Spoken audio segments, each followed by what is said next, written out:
Bíbélì Yorùbá tí ẹ fẹ́ gbọ́ wá láti bibeliyoruba.com. Ẹnikẹ́ni kò ní àǹfààní láti ta bíbélì yìí, ọ̀fẹ́ ni. Ẹ sì lè fún ọ̀pọ̀lọpọ̀ àwọn ènìyàn tó bá fẹ́ gbọ́ bíbélì ní ọ̀fẹ́. Mo ní pé ọ̀fẹ́ ni, kì í ṣe fún owó púpà.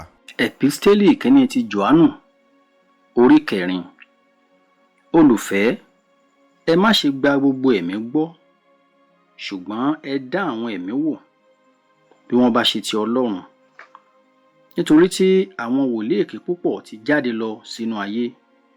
Nípa èyí ni kí ẹ̀yin kí ó fi mọ ẹ̀mí Ọlọ́run. Gbogbo ẹ̀mí tí ó bá jẹ́wọ́ pé Jésù Kristi wá nípa ti ara, ti Ọlọ́run ni. Gbogbo ẹ̀mí tí kò bá sì jẹ́wọ́ pé Jésù Kristi wá nípa ti ara, kì í ṣe ti Ọlọ́run. Èyí lè ẹ̀mí aṣòdì sí Kristi náà.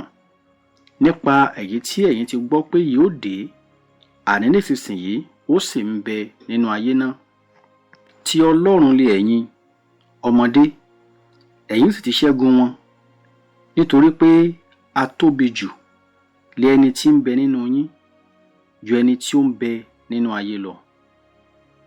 Ti inú ayé ni wọ́n, nítorí náà ni wọ́n ṣe ń sọ ti ayé, ayé sì gbọ́ ti wọn.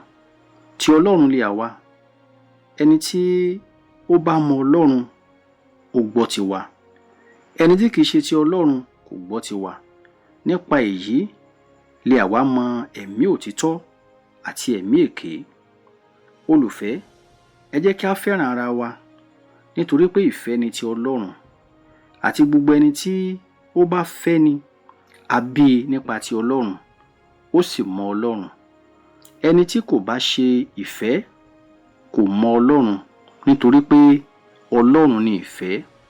Nínú èyí ni a gbé fi ìfẹ́ Ọlọ́run hàn sí wa, nítorí tí Ọlọ́run rán ọmọ bíbí rẹ̀ nìkan ṣoṣo sí ayé yìí, kí àwa kí ó lè yè nípasẹ̀ rẹ̀.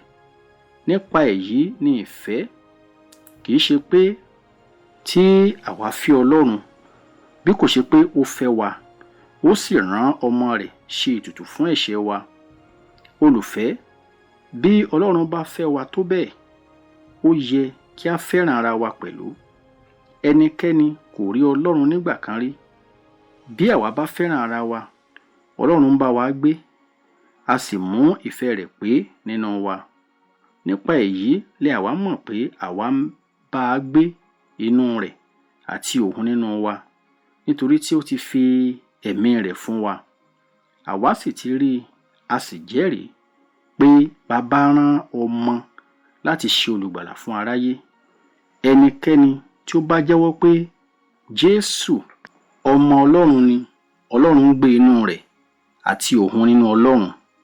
Àwa sì ti mọ̀, a sì gba ìfẹ́ tí Ọlọ́run ní sí wa gbọ́. Ọlọ́run ni ìfẹ́. Ẹni tí ó bá sì ń gbé inú ìfẹ́, ó ń gbé inú Ọlọ́run àti Ọlọ́run nínú rẹ̀.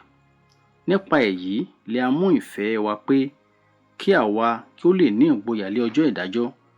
Nítorí pé bí òun ti rí, bẹ́ẹ̀ lé àwa sì rí lé ayé yìí. Ìbẹ̀rù kò sí nínú ìfẹ́, ṣùgbọ́n ìfẹ́ tí ó pé ó lé ìbẹ̀rù jáde. Nítorí tí ìbẹ̀rù ní oró. Ẹni tí ó bẹ̀rù kò pé nínú ìfẹ́. Àwa fẹ́ ẹ nítorí tí òun tètè fẹ́ wa. Bí ẹnìkan bá wí pé èmi fẹ́ Ọlọ́run, tí ó sì kórìíra arákùnrin rẹ̀, eléké ni.